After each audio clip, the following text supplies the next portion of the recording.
2 কে আমরা রাখবো অপশন 2। একটা হলো এগ্রি আর একটা হলো জিএসটি। তো আমাদের এগ্রি জিএসটি ক্র্যাশ কোর্সও কিন্তু ইনশাআল্লাহ মাত্র কয়টা ক্লাস দেখো, 32টা ক্লাস, এগ্রিকালচার এবং জিএসটি দুইটা মিলায় যা আমাদের 32টা ক্লাস। কিন্তু এখান থেকেও আমরা গ্যারান্টি দিয়ে বলতে পারি 75% প্লাস কমন থাকবে। সো বাকি যে সব জায়গায় এগ্রি জিএসটি লাইভ ক্লাস করতেছো করো, সমস্যা নেই, আমাদের এখানে রেকর্ডেড ক্লাস 2x স্পিড দিয়ে করতে পারবা। রমজান মাসে ধরো ইফতারি করছো, বসে ফোনটা ল্যান্ডস্কেপ মোডে দিয়ে প্লে করে দাও, দিয়ে ক্লাসগুলো দেখতে থাকো। এখন কথা হলো এখানে বুঝতে হবে যে অপশন এগ্রি আছে, অপশন জিএসটি আছে, দুইটা অপশন আছে। তোমার কি দুইটাই করা উচিত? আমি জানি না, এই বছর আমাদেরকেও দুইটা একসাথে লঞ্চ করতেছে, আমরা কখনো এটা করি না। কারণ বুঝতে হবে যে এগ্রিকালচারের কোশ্চেন প্যাটার্ন পুরাপুরি আলাদা। এটা হলো থিওরি বেসড, বায়োলজি বেসড, তথ্য বেসড। আর জিএসটির কোশ্চেন পুরাপুরি ম্যাথ বেসড হয়, ম্যাথের প্রাধান্য থাকে, আধিক্য থাকে। সো তোমার দুইটাকে টার্গেট করার দরকার নেই, যে কোনো একটাকে তুমি মেইন রাখবা। এখন এখানে বুঝো যে মেইন কারা কোনটা রাখবা। যারা মেডিকেল পাবলিক, মেডিকেলে ব্যর্থ, মেডিকেল কোচিং করছো, তারা মেইন রাখবা এগ্রিকালচারটাকে, ঠিক আছে?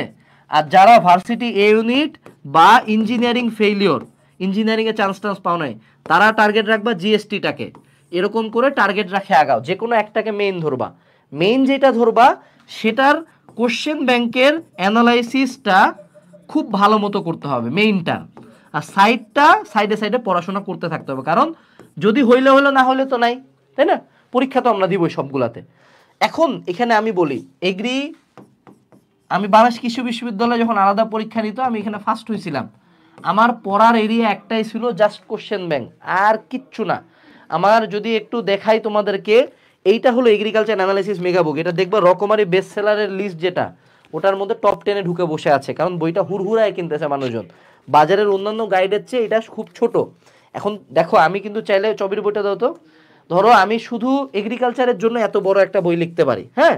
কিন্তু ঝামেলাটা হলো যে এখন তুমি তোমার কোন স্টেজে আসো, অনেক পড়াশোনা করছো, দৌড়াইছো অনেক দিন, কিন্তু অনেক কিছু, অনেক ধাক্কা খাইলে না। দেখো অলরেডি এতগুলো ভর্তি পরীক্ষা হয়েছে, কোনোটাতে চান্স পাও না। এখন কি তোমার আবার বড় বই পড়ার, বড় ক্লাস করার মেন্টাল এনার্জি আছে? আমি জানি তোমার নাই, বাস্তবতা এইটাই। সেই জন্য ছোট বই দেওয়া হচ্ছে, ছোট কন্টেন্ট দেওয়া হচ্ছে।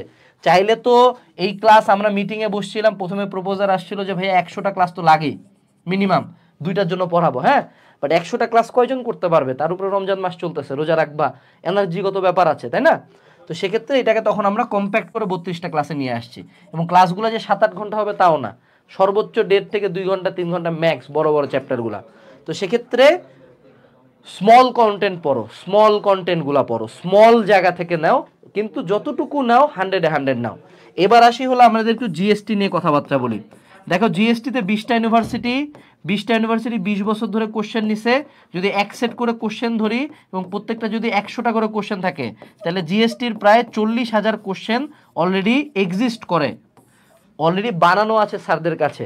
সো তারা কখনো ওয়ান ফাইন মর্নিং উঠে চিন্তা করবে না যে না চলো আজকে বসে আরও কিছু কঠিন কোশ্চেন ঢুকায়, এখানে করবে না, প্রিভিয়াসের টাইপ থেকেই তারা তুলে নিবে।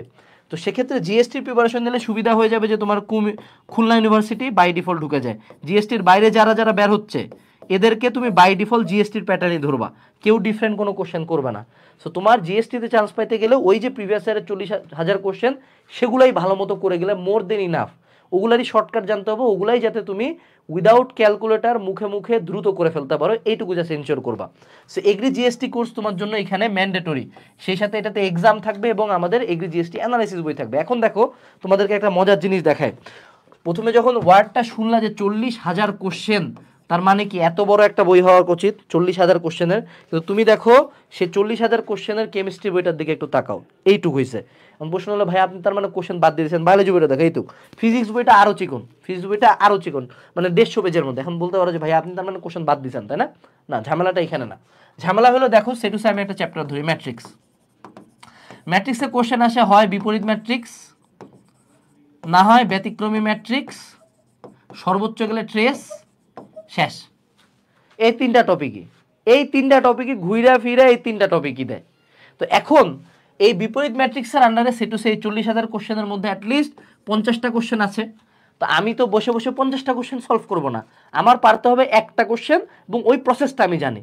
এখন তুই আমার যত প্রকার বিপরীত ম্যাট্রিক্স দে 2x2, আমার কোনো সমস্যা নেই, আমি এটা মিলাইতে তো পারবো। ব্যতিক্রমী ম্যাট্রিক্স ধরো সেটুসে 10টা কোশ্চেন ছিল, 10টা কোশ্চেন হয়ে গেছে একটা। ঠিক তেমনই টাইপ ওয়াইজ যখন তুমি কোনো একটা বইকে যখন তুমি টাইপ ওয়াইজ ঠিক করবা তখনই তোমার কন্টেন্ট কমে যায়, বইয়েরও এবং তোমার কোর্সের এবং তোমার নিজের পড়াশোনারও। সো তুমি যখনই চিন্তা করবা সেগুলো টাইপ ওয়াইজ চিন্তা করবা। এই যে গুচ্ছ অ্যানালাইসিস সিরিজ এগুলোও দেখবা লিস্টে আছে, এগুলো এখন আমরা মানে প্রেসে বানাইতে বানাইতে পাগল হয়ে গেছি, এতগুলো টাইপ করা থাকায়।